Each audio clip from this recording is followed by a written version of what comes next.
el proyecto, el dueño del proyecto. Entonces estos señores han ido a ver y han visto que la capa era de 3 centímetros.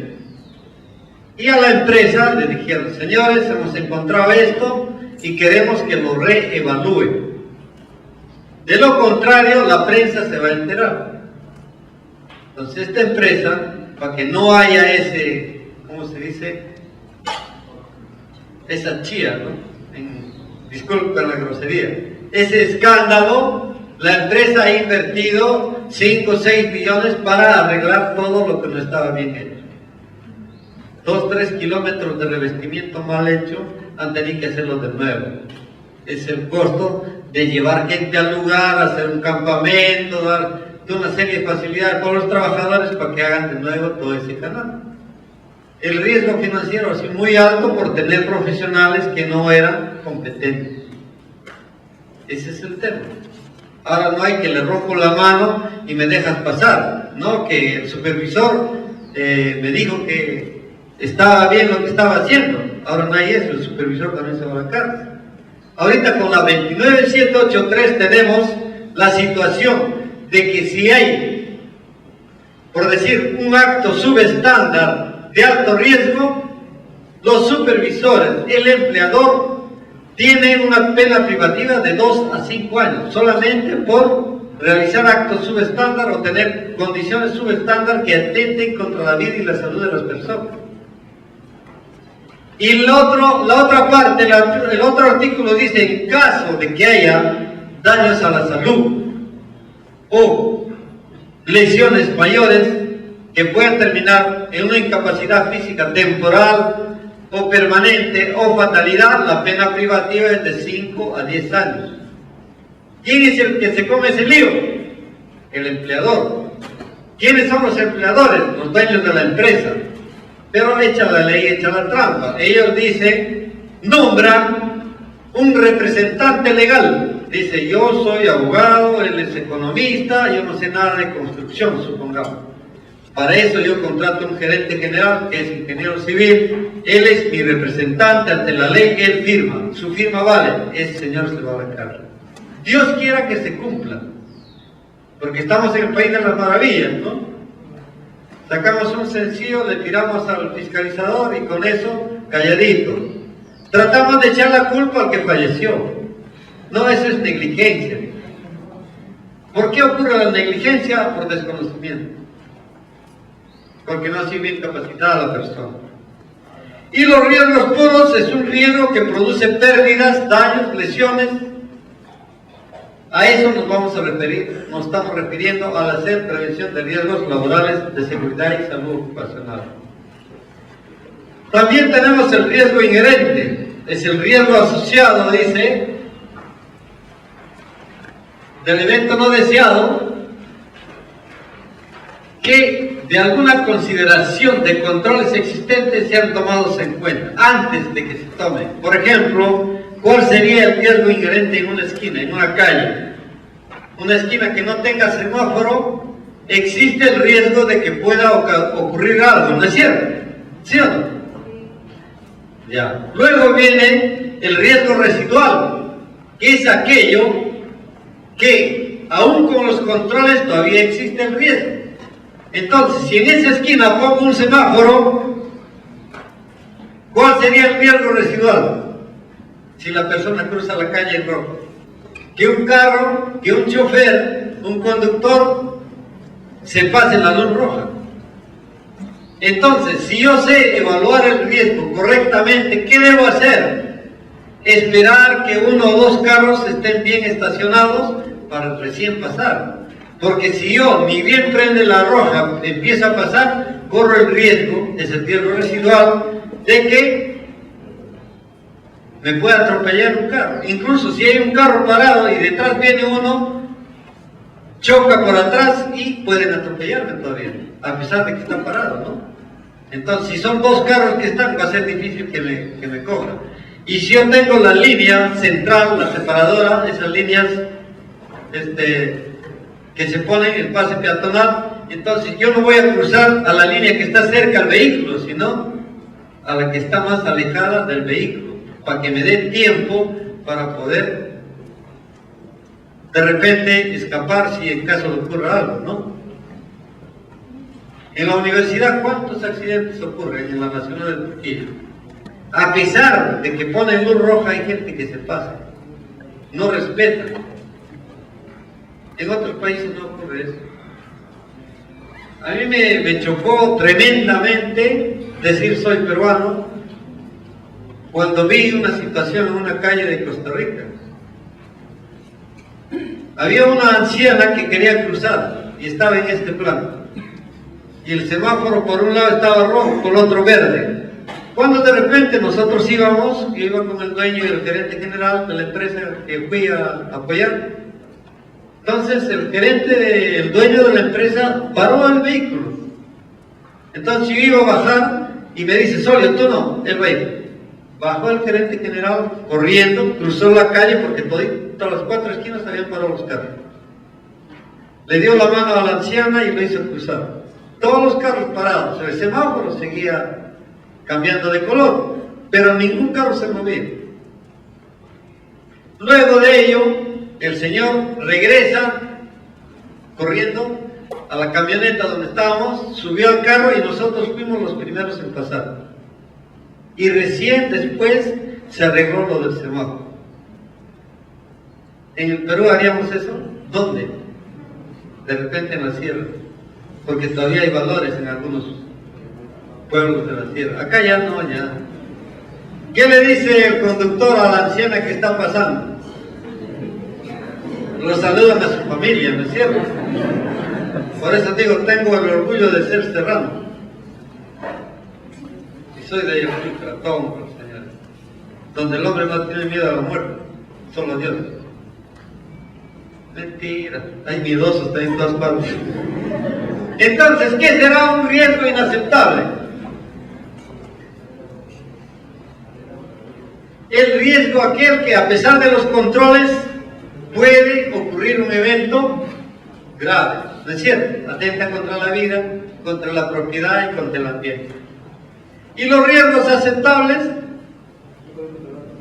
aquellos que se controlan y que el impacto va a ser menor en caso de que haya una ocurrencia de un evento no deseado, ¿no es cierto? Entonces sí sabemos lo que es esto, ¿no? Luego nos dice factores de riesgo, a quienes pueden estar en contacto permanente con los peligros, con los riesgos, ¿no? Los titulares, o sea, los dueños del negocio, los gerentes, los contratistas, las visitas, los equipos de la tarea, externos a la tarea, materiales y herramientas, áreas de trabajo. Entonces, ¿qué es administrar riesgo? A ver, por favor, usted llegó tarde, ¿no? Es un sistema o proceso que es seguido para determinar qué necesidades tienen que ser adoptadas para reducir los riesgos inaceptables. El objetivo de un programa de administración de riesgo es identificar, analizar y mitigar los riesgos inaceptables. Ya, muchísimas gracias. En la fotografía, ¿qué ven? ¿Es Chipanchaco? ¿Qué observan ahí? ¿Ah? El camión con la tolva levantada, ¿qué más? Está descargando arena ahí en la playa. Hay una persona que está muy cerca del camión que si se voltea lo va a matar. Entonces, ¿se puede controlar ese riesgo o no? ¿Cómo? Retirando a la persona del lugar. Entonces yo elimino el riesgo de que muera alguien, ¿no? Solamente el chofer que tiene su cinturón de seguridad correctamente puesto, si el camión se voltea, tendrá una pequeña herida o una pequeña lesión, nada más, pero no se va a morir porque va a estar con su casco. ¿Sí o no? Entonces eso es administrar el riesgo, identificar el peligro, evaluar el riesgo y luego mitigar, disminuir el nivel de riesgo que pueda hacer daño a las personas, al proceso, al ambiente. Entonces, ¿qué es un análisis? Nos dice que es la separación de un todo hasta llegar a conocer los principios elementos. Para analizar, ¿qué hago? Separo en partes, ¿sí o no? En la mañana les decía en una charla a unos amigos, les decía, ¿cuántas personas de este auditorio saben ducharse? Acá, una voluntaria, porque las damas son más meticulosas, para decir cómo se hace la ducha. ¿Alguien podría levantar la mano? Por favor. ¿Un varón? ¿Se baña o no se baña? A ver, ¿quién puede decirme cómo se ducha?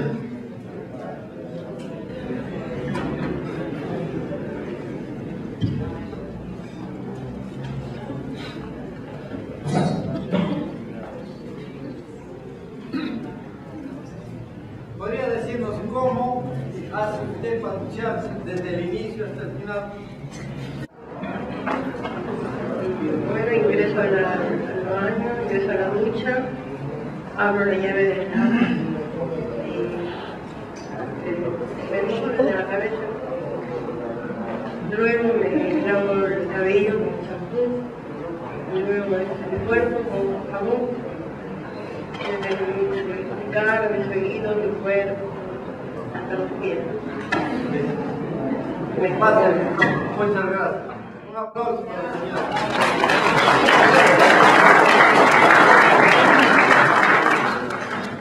A ver, díganme, ¿está bien lo que ha dicho la señora? ¿O parcialmente?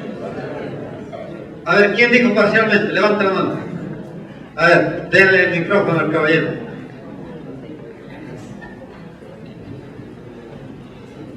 ¿Cómo debe ser lo correcto? Es parcial, toda vez que yo primero tendría que verificar si es que hay agua. Si es que hay agua, entonces yo me desvisto y sigo todos los procesos que está indicando la señora. ¿Quién dice que está bien con todo esto? ¿Quién dice que está mal? Pasen el micrófono al caballero.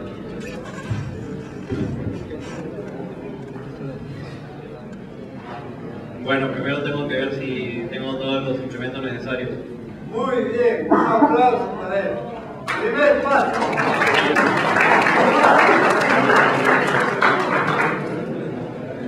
Bueno, luego de eso sigo los pasos y...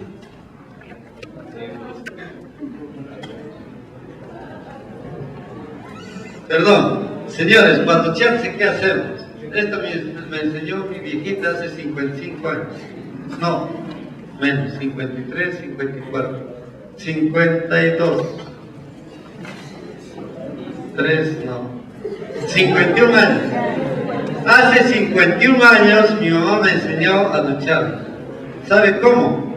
Me dijo, ven hijito, vas a ducharte solo y ya no te voy a ayudar. Muy bien, mamá, dígame. Primero, ¿qué haces? Tienes que escoger los utensilios de aseo. La ropa con la que te vas a cambiar.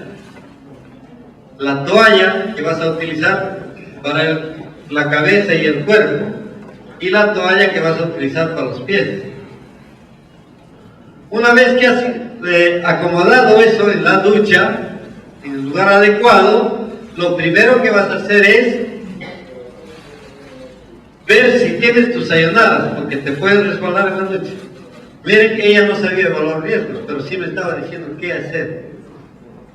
Luego de ello, lo primero te mojas el cuerpo para que no sufras una gripe, ¿no? La cabeza te lavas con champú, terminas de lavarte el cabello y recién te lavas la cara, las orejas, la nariz, el cuello. Terminas de lavarte y ahí pasas a los miembros superiores, los brazos y las axilas. Luego el cuerpo, hasta la cintura. Una vez que te has enjuagado esa parte, vas para abajo. Pero no te olvides, cada vez que te enjabones, cierra la ducha, para que no se gaste el agua, para no pagar mal. Ahora en este aspecto es para no ir contra el medio ambiente, porque vamos a utilizar el agua que en un tiempo futuro podemos necesitar, ¿sí o no? Entonces de arriba hacia abajo, y le digo, mami, ¿por qué no me pongo ¿cómo se llama? Ese fue mi hermano que le dijo, ¿por qué no me pongo el champú y paralelo me voy escuchando? Porque tengo apuro. No, hijito, me dijo, si tú pones el champú y paralelo estás enjabonándote, ¿qué va a pasar? Que parte del champú puede entrarte a los ojos.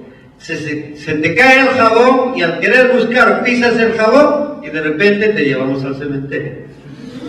¿Se dan cuenta? Entonces esos son los pasos. Analizamos paso a paso qué puede pasar. Si yo, por ejemplo, estoy acomodando la ropa que me voy a cambiar antes de desvestirme, ¿qué puede pasar? Me puede resbalar, me puede golpear, las lesiones pueden ser menores, ¿no es cierto? ¿Sí o no?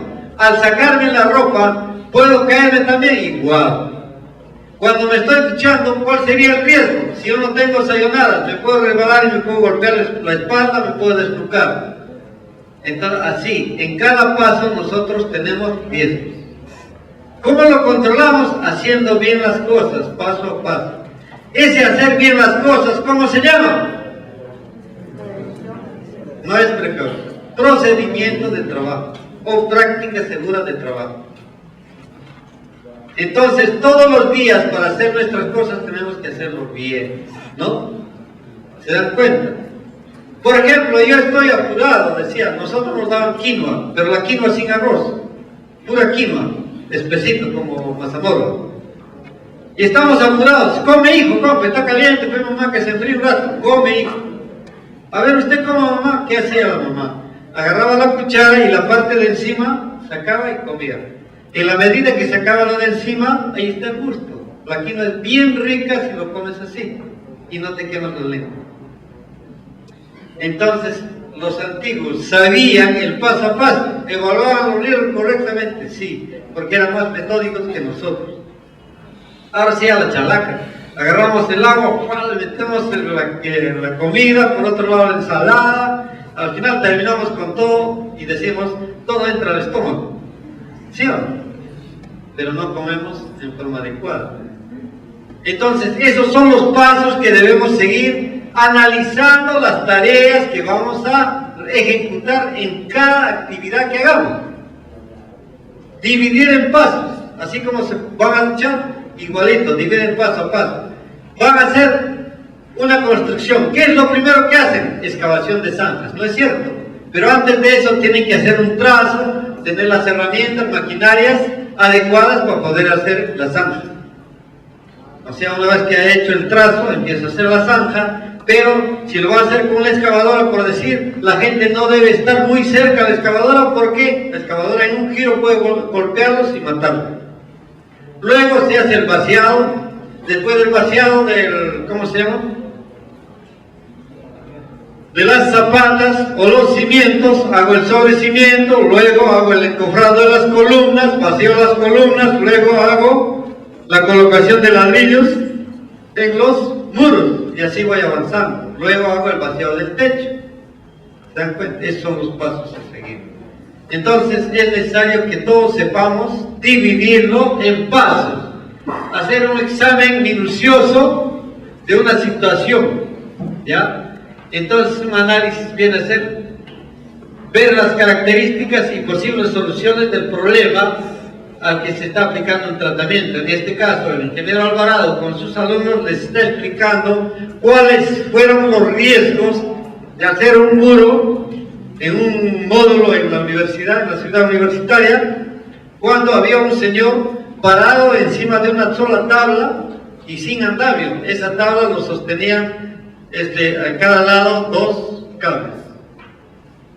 El señor no tenía arnés y se agarraba de la parte de la ventana para hacer su trabajo, el enlucido.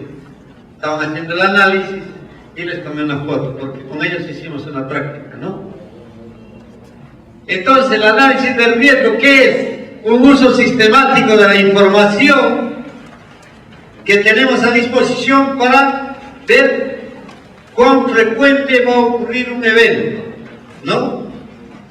Luego, el potencial y la magnitud de la consecuencia del evento. O sea, si esto hago, ¿qué puede pasar? ¿Y cuál sería la consecuencia? La más grave. Eso hacemos análisis. ¿Qué es evaluación? Dice acción y resultado de atribuir un valor o una importancia determinada a una cosa. Sinónimo, evaluación, apreciación, valoración. Ustedes van a hacer la matriz de riesgo en su casa y me lo van a enviar en mi correo y yo les voy a poner una nota, de acuerdo a cómo lo hayan hecho.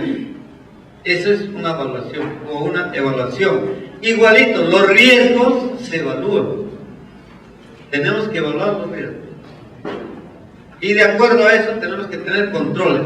Para los riesgos críticos, aquellos que son difíciles de controlar, se hacen procedimientos de trabajo.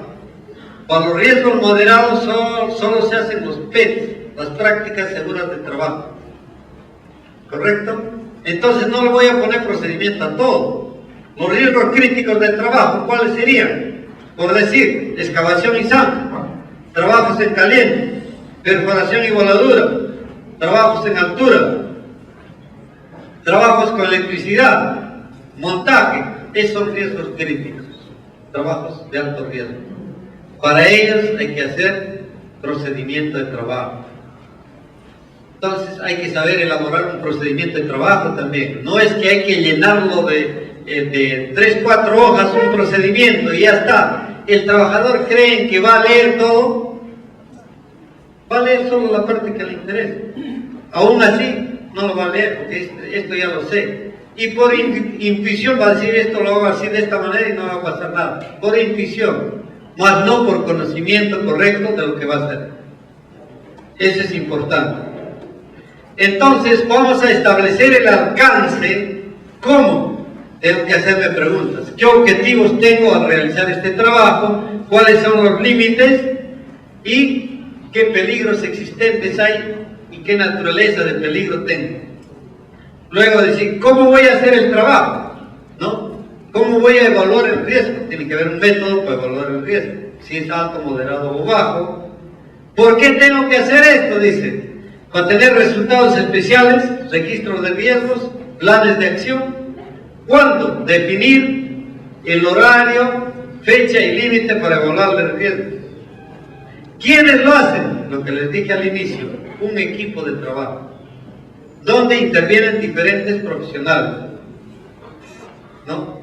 ¿Quiénes van a hacer, por decir, una construcción de un edificio? ¿Quiénes van a hacer la evaluación de riesgo? El gerente general, el ingeniero residente, el supervisor del frente, el capataz y 3 o 4 operarios, oficiales de construcción que conocen, tienen experiencia y hacen bien las cosas. Ellos son los que van a hacer la evaluación de riesgo. ¿Y qué hace el prevencionista? Mira, aplaude. El prevencionista va a decir, esto hay que hacerlo en estos pasos, de esta manera.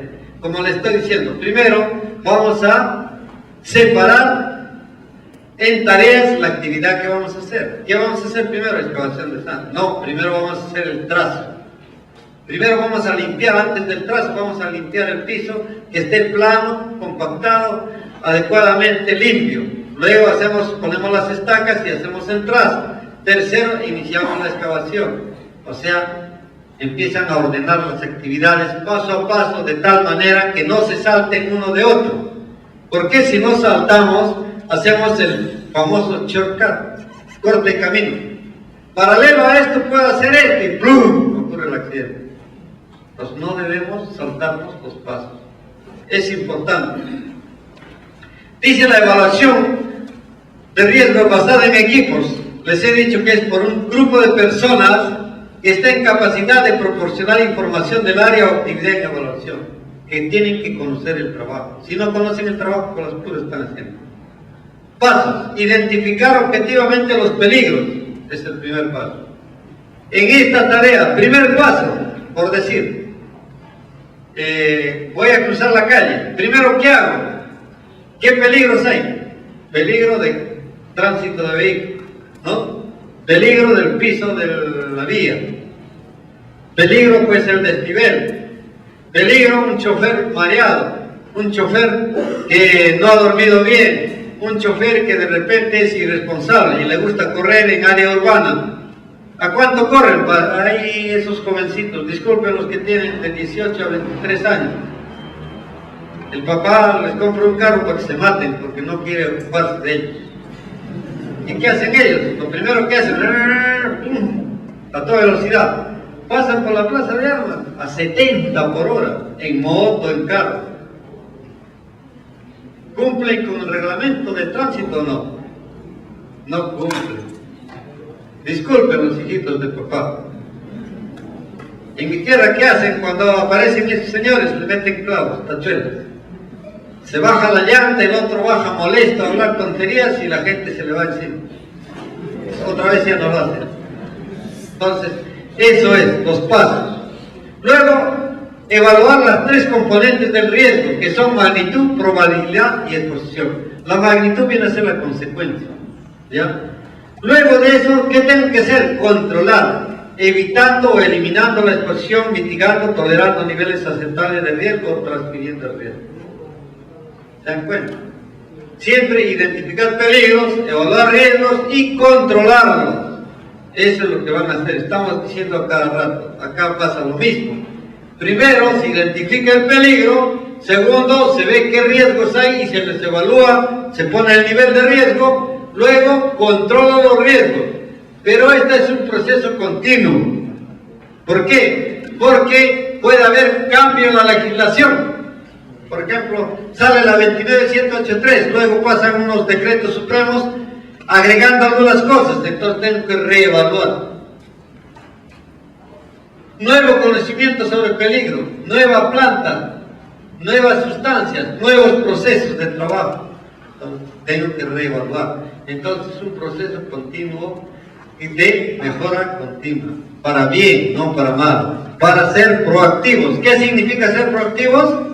Anticiparse. Muy bien, un aplauso para el Señor. A ver, despierten. Tienen que anticiparse. Una persona es proactiva cuando analiza las cosas y antes de que suceda pone el control. ¿Correcto? Entonces tengan en cuenta eso. Primero se reconocen las exposiciones a las pérdidas, se evalúa el riesgo, se ejerce el control, terminando o eliminando la exposición a pérdida, tratando las actividades de control de pérdidas, tolerando un nivel aceptable de riesgo. Y luego transfiriendo, si es que, por ejemplo, yo no puedo ejecutar esa tarea, contrato a un especialista y aseguro también a la gente. Si pasa algo, el seguro se encarga de cubrir. Pero sin embargo, ese seguro ya no es válido, porque ya ocurrió el evento, ¿no? Y luego se aplican los controles y estos se tienen que monitorear. Tengo que ir al campo a ver si se están haciendo correctamente los procedimientos o no. Una vez, señores, fui a fiscalizar a una empresa minera. Cuando fui a fiscalizar, un señor extranjero dijo: miren, ustedes los fiscalizadores de energía y minas solo vienen a buscar la parte negativa para tener multas. Solo a eso viene. Entonces le dije: caballero, ¿quiere usted tener la fiscalización, la auditoría o no? No, solamente estoy diciendo lo que pienso. O sea, desgraciadamente en Perú nosotros tenemos la costumbre de rendir pleitesía. ¿A quién? A los que vienen de fuera. Entonces, ¿qué dijo el caballero? No eso. Bueno, si usted no quiere que se le haga la fiscalización, señor, porque lo primero que hicieron fue el plan de suavización, ¿no? Nos pusieron una abogada muy bonita, éramos dos, y ella empezó a hablar con nosotros para suavizar, dicen, el tema. ¿Cómo suaviza? Ingeniero, mire que no sea muy drástico la observación, ayúdanos a mejorar, usted sabe que esta empresa es buena, que esto, que el otro. Palabras, palabras, palabras. Hay una canción, ¿no? Palabras, palabras, palabras. Llegamos al lugar y el gringo habló con la abogada porque ellos querían, ante una observación, con el artículo tal se dice que estamos cumpliendo con la ley, por lo tanto nosotros no debemos ser observados en este punto. Entonces, cuando conversamos, el señor se molestó porque había dicho uno de los señores no acepta apoyarnos. Porque yo le dije, miren, yo no voy a pasar por alto las situaciones de alto riesgo. Y la señorita un poco que se molestó por el tema. El trabajo es sagrado, ¿no es cierto? Y las vidas humanas también. Y le dije que no quiero tener en mi conciencia que por una fiscalización mal hecha puedan morir 2 o 3 personas, teniendo yo para hacer la observación. El gringo se molestó y le dije, si no quiere hacer la fiscalización, tráigame el cuaderno, voy a escribir que usted no quiere que se le haga la fiscalización. Entonces dijo, vamos a hacerlo, no importa, ingeniero, vamos a hacerlo. Pero tenga presente que nosotros somos campeones mundiales en rescate. Yo me reí. ¿Por qué creen que me reí? Porque el accidente ya ocurre y ellos son tromes rescatando al accidentado. ¿Para qué sirve eso? O ya murió o de repente queda inválido para toda la vida. Entonces le dije, para mí sería importante que ustedes sean campeones mundiales ¿en qué? En prevenir los riesgos de ocurrencia de accidentes. Ahí sí, yo agarro el casco, lo tiro al suelo y me agacho ante ustedes, señores. No porque sea extranjero usted va a venir a gritar. Vaya a gritar a su país, porque allá usted es cualquier cosa. Acá la gente, como no lo conoce, le rinde pleitesía. Pero hay gente que viene del extranjero que no sabe nada. Sin embargo, le pagan en dólares. Nosotros aceptamos eso, dejamos que las cosas pasen. Cuando trabajamos en Conga, el gerente que vino al área donde trabajaba, hizo un consorcio Fluor con Odebrecht. El gerente que vino no sabía ni pizca de movimiento de tierras, todo el trabajo lo hacía yo. Y mi asistente, que éramos peruanos, o somos peruanos. ¿Y cuánto ganaba ese señor? $18,000. Yo ni en soles ganaba esa plata. ¿Y qué hacía él? Firmaba, Solio, quiero este trabajo. Ya. Cuando me di cuenta de lo que ganaba, le dije, mira compadre, tú ganas tanto, haz tu trabajo, no robes la pizza. Claro, ¿por qué voy a hacer el trabajo a él? Se quejó al director de Odebrecht y le dijo, Solio no quiere hacer los trabajos. Y yo le dije, mira, Mauricio, si las cosas son equiparadas en porcentaje, si el señor gana el 100%, que es 18,000 soles, $18,000, que son el 55% de acciones que tienen ellos, nosotros tenemos el 45%. El 45% a cuántos dólares corresponde. Me pagan eso y yo hago el trabajo que el señor pide. Y él dijo, sí, tiene razón. Entonces, iba a ser el cambio de gerencia.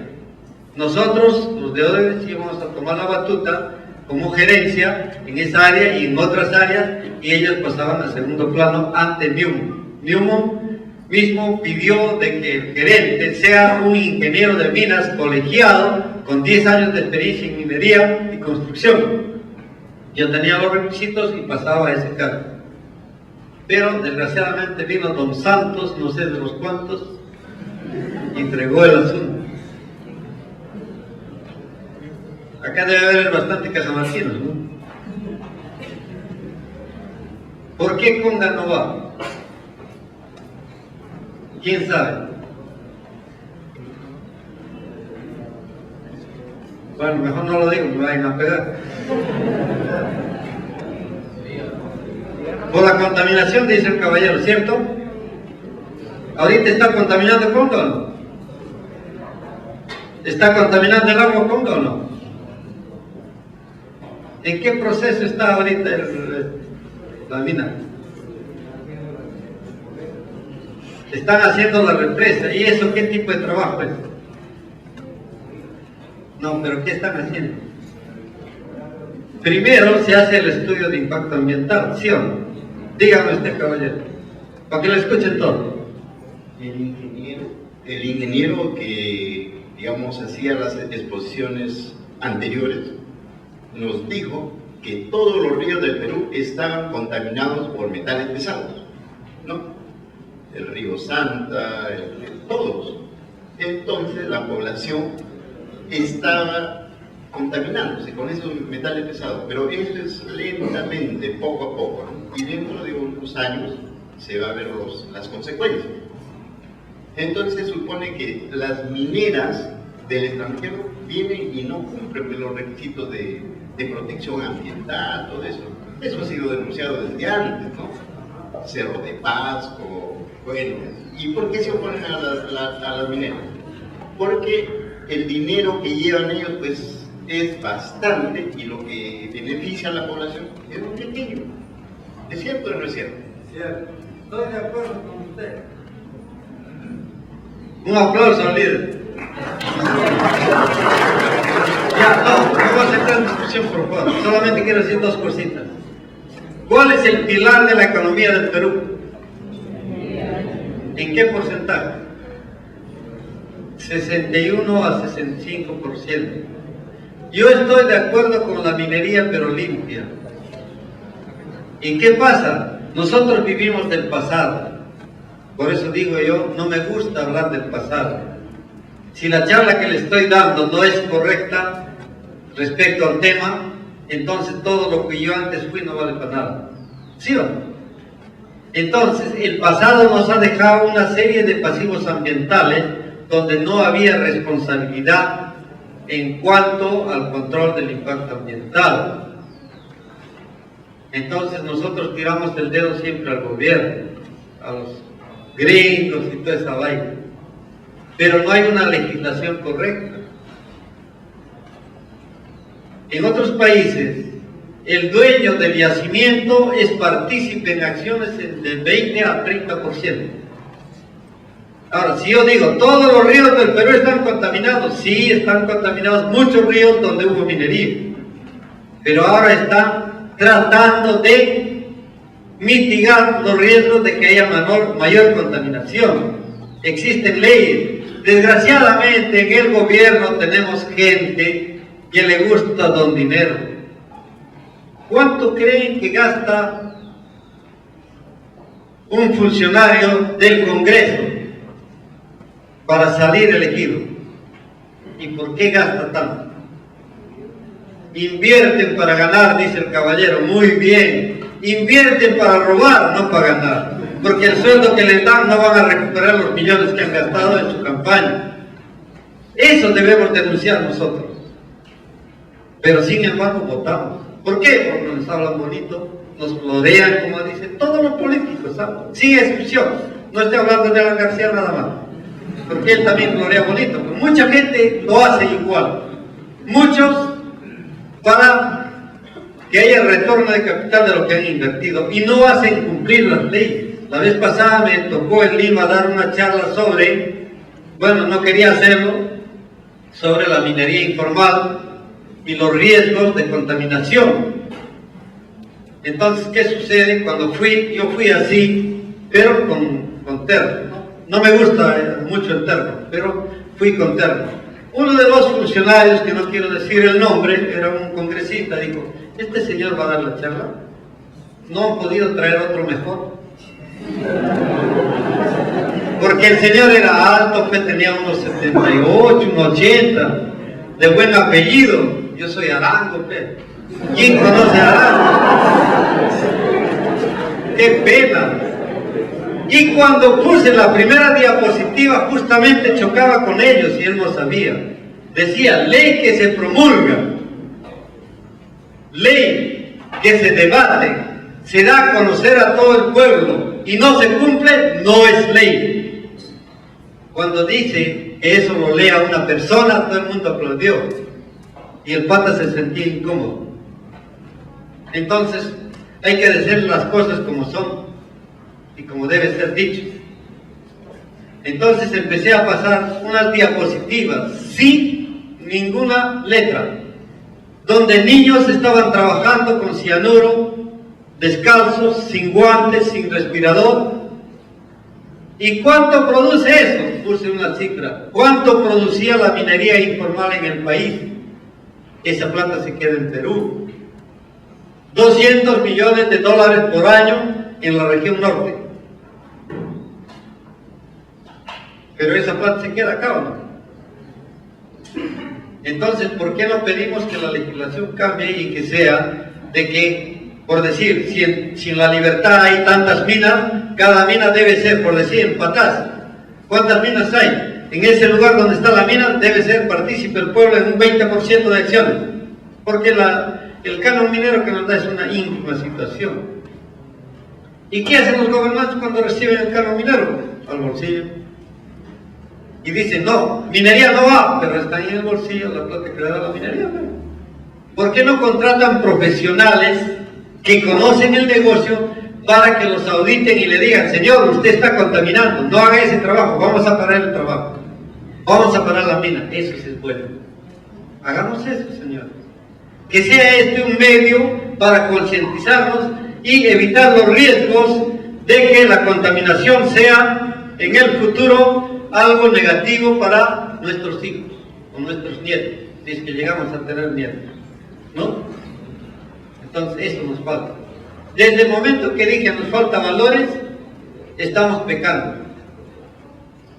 Porque mi padre decía que no existe gente mala. Lo que pasa es que nosotros permitimos que hagan cosas malas. Por eso es que hay gente mala. ¿Por qué no hay mucha delincuencia en ciertos departamentos del Perú?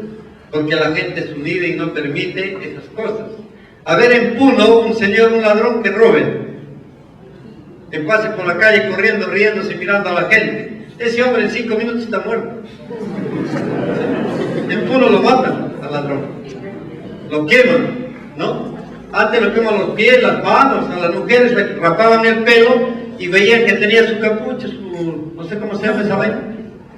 Entonces veían que era ladrona. Antes le daban trabajo, si no quería trabajar le daban vuelta, ¿no? Pero si quería trabajar se reincorporaba a la sociedad. Ahora ya no, pues ya nadie quiere trabajar, dice que es más fácil robar y hago plata. Hay empresas delincuenciales y reconocidas por el Estado, empresa tal, el Estado lo reconoce. ¿Y cuál es la otra empresa no reconocida, pero legalmente constituida? El Congreso. No todos, pero de ahí se salvará el 1%. Seguimos con la gestión de riesgos. Ya se rieron un poquito. Díganme. Está haciendo una información de que en Canadá no se permite la minería de oro. Ya. ¿Por qué? Correctamente, bien dicho, ¿no? Mire, allá no permiten la minería a cielo abierto porque hay una contaminación tremenda en cuanto a la lixiviación, ¿no? Pero ahora ya se ha descubierto un sistema de biolixiviación y lo van a utilizar en Río Tinto, la granja. ¿En qué consiste? Crean ellos una serie de bacterias que los ponen en un determinado terreno, un área donde hay mineral. Esas bacterias absorben el cobre, ¿no? Entonces, luego de absorber el cobre en un determinado tiempo, mueren. Lo recogen esto, lo ponen al horno y sale el cobre limpio.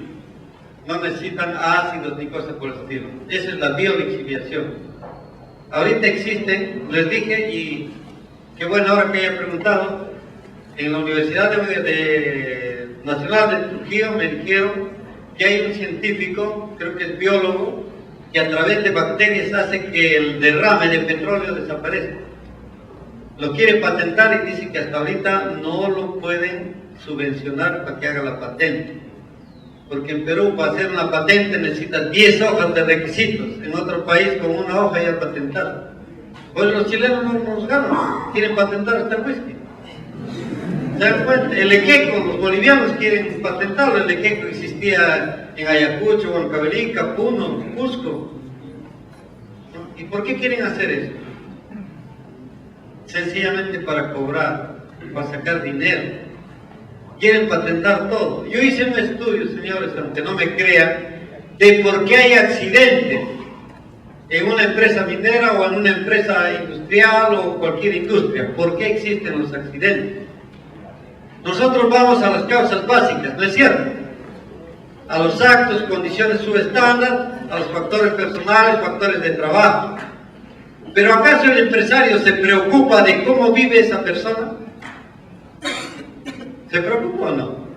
En el campamento lo puede tratar más o menos, pero en su casa, ¿qué preocupaciones tiene? Esas preocupaciones originan los factores personales. Hicimos un estudio de 5 años, hemos hecho un piloto allá en Cajamarca, en Yanacocha, hemos ido a la casa de 5 campesinos, donde, para desgracia, tenía una sala grande y tenía 3 cortinas, 2 cortinas. En el medio, en la división del medio, vivía el papá y la mamá. En el lado derecho o izquierdo, las hijas, pero en camarote. En el lado opuesto, los hijos, en camarote. Y cada uno tenía su basilica debajo del camarote, para que hagan sus necesidades y no salgan afuera. ¿Qué hicimos nosotros? Con la asistenta social, el médico, la enfermera, fuimos, evaluamos el tema y el riesgo de que ellos se enfermen y que el señor también preocupado por esa situación tenga problemas. La asistenta se encargó de darle charlas a la señora de cómo debe distribuir su dinero. Otro grupo se dedicó a darle charlas a la persona para que su dinero lo utilice bien y no en borracheras, porque acá, así no tengamos plata, fiesta es fiesta. ¿Sí o no? En el Perú somos así, ¿no? Bueno, a mí me acostumbraron a una cosa, mi cumpleaños. ¿Cuándo es tu cumpleaños, hijo? El 24 de diciembre, papá, ya 4:30 de la mañana estás despierto. Mi mamá 4:30 estaba lista, vamos a misa, hijito. Escuchamos misa, llegamos a las 6, un buen desayuno, su jugo, su chufla y lo que sé yo. Y luego decía, ¿qué quieres almorzar? Bueno, a mí me gusta el tallerín, el chicharrón, el cuca picante. Ya, esos 3 platos lo vamos a hacer, no te preocupes. Trae 3 de tus mejores amigos. Yo llevaba a mis amigos a almorzar, almorzamos y me decían, tienes toda la tarde libre, hijo, puedes ir a pasear, a jugar, lo que quieras, toma tu propina. Ese era mi cumpleaños. Ahora, mi cumpleaños yo lo paso a veces trabajando, o a veces nadie se acuerda de mí. ¿Por qué? Porque están pensando en los regalitos para los hijos, para los sobrinos y tanto gasto que ni siquiera van a utilizar. Un juguete que en una semana va a desaparecer. Allá nuestros regalos, ¿en qué consistía? En vestido o en alimento, o en algo para el estudio. Totalmente diferente, otra filosofía, otra concepción. Cuando llegué acá, llegué al norte, fui a Piura, fui a Chimbote, estuve acá, me chocó tremendamente cuando un pata me decía, oye, Tolo, mañana tenemos fiesta en la noche, voy a comprando regalos. ¿Fiesta por qué? No, dicen que ha llegado la hija de un pata, del compañero nuestro, ha llegado del extranjero y vamos a festejarlo. Eso se festeja, le digo que le festejen sus papás. Oye, ese pata, tú no sabes nada de eso. ¿Se dan cuenta? De repente el perrito le atropelló al carro, hay que hacer fiesta. A otro le pregunté, ¿y por qué tomas? Porque tomo porque no hay motivo, pues es un motivo para tomar. Porque ya estamos acostumbrados a la pobreza. Entonces vamos a hacer la introducción a la identificación de peligros, ¿no? ¿Qué dice? Donde las probabilidades de pérdida amenazan a los trabajadores, al ambiente, al público, surge una responsabilidad personal, moral, ética y legal. La nueva ley, la 29783, va a primar para todas las empresas y entidades públicas y privadas del país. Es un gran adelanto, señores. Sin embargo, nosotros criticamos. Esa ley no sirve, le falta esto, le falta el otro. Pero como profesionales, ¿qué hacemos? ¿Alguna vez nosotros hemos dado una opinión de qué le falta y cómo podríamos solucionar el problema? ¿O solo lanzamos el dedo acusador? Antes de lanzar el dedo acusador debemos decir, ¿qué hago yo para que esto mejore? En vez de decir eso no sirve. La persona que ha ideado ese, o el grupo de personas que han hecho la 29783, señores, mis felicitaciones. Porque en otros países existe una sola normativa para la prevención de riesgos laborales, de seguridad y salud ocupacional. Entonces esto nos va a ayudar a crecer más, porque ya en el ámbito mundial se están dando todas estas cosas. ¿Y por qué a nivel de todas las empresas e instituciones? Porque una institución certificada va a tener mucho más valor en un país hacia el exterior. Entonces, la identificación de peligros y el desarrollo de los controles son críticos para minimizar las probabilidades de pérdida. Entonces, esto es una necesidad para mantener la licencia social para operar. Ha salido lo que se llama la responsabilidad social. las empresas ahora se preocupan por la responsabilidad social. Si no hubiera habido, viendo el lado positivo de los movimientos antimineros, si no hubiese habido esos movimientos, nadie se hubiese preocupado por la responsabilidad social. Se hubiesen preocupado en qué, en ver quiénes son los líderes para darle un centavo para que se callen. Ahora no, tienen que cumplir. ¿Se dan cuenta? Hay cosas positivas. Cuando buscamos peligros debemos preguntarnos qué podría suceder, cómo y por qué podría ocurrir. ¿Se dan cuenta? Luego un peligro puede ser identificado de diferentes maneras. Cuando hacemos la planificación de trabajo, cuando elaboramos el proyecto, cuando estamos observando la tarea de un trabajador, si lo está haciendo bien o no lo está haciendo bien, si está cumpliendo con los lineamientos del procedimiento o no está cumpliendo, ¿no? Para ver si la tarea que está ejecutando se está haciendo bien o no. Luego tenemos la identificación, opciones de tratamiento, y esto debe ser evaluado en detalle, dice paso a paso, para ver qué probabilidades de ocurrencia de riesgos de alto, moderado o bajo nivel van a ocurrir. Eso tenemos que tener en cuenta, ¿ya? Luego tenemos que tener la opción de la tolerancia. ¿Con qué riesgo puedo yo convivir para realizar un trabajo? Porque el riesgo no se puede eliminar totalmente. Se elimina solo en alguna actividad, siempre y cuando, por decir, si yo tengo a una persona al costado de una maquinaria que está muy cerca de la máquina, lo retiro, entonces ¿a quién le va a hacer daño? ¿A quién lo va a lesionar? A nadie. Elimino el riesgo de que le ocurra algo a esa persona. Pero siempre hay un riesgo residual, que de repente el operador puede hacer la excavación y meterse a la zanja, si no lo sabe hacer en forma correcta. La zanja se hace en retirada. Nunca abro una zanja y paso por encima y sigo abriendo, sino en retirada. Empiezo a hacer la zanja allá y voy retrocediendo con la máquina, y nunca la máquina va a estar entre una excavación, ¿no? Las orugas no van a estar a los costados de la excavación porque el talud se puede caer. Esas cosas tenemos que hacerlas. Entonces la guía para identificar los peligros con las preguntas siguientes: ¿existe una fuente potencial de daño? Estamos con eso identificando el peligro. ¿Dónde está la energía que puede ser dañina, que puede hacer daño, ¿no? ¿Cuál es la naturaleza y magnitud del peligro? ¿Es de alto riesgo? ¿Es un peligro de alto potencial, de moderado, de bajo? ¿Quién o quiénes podrían ser dañados? ¿Qué cosas podrían ser dañadas?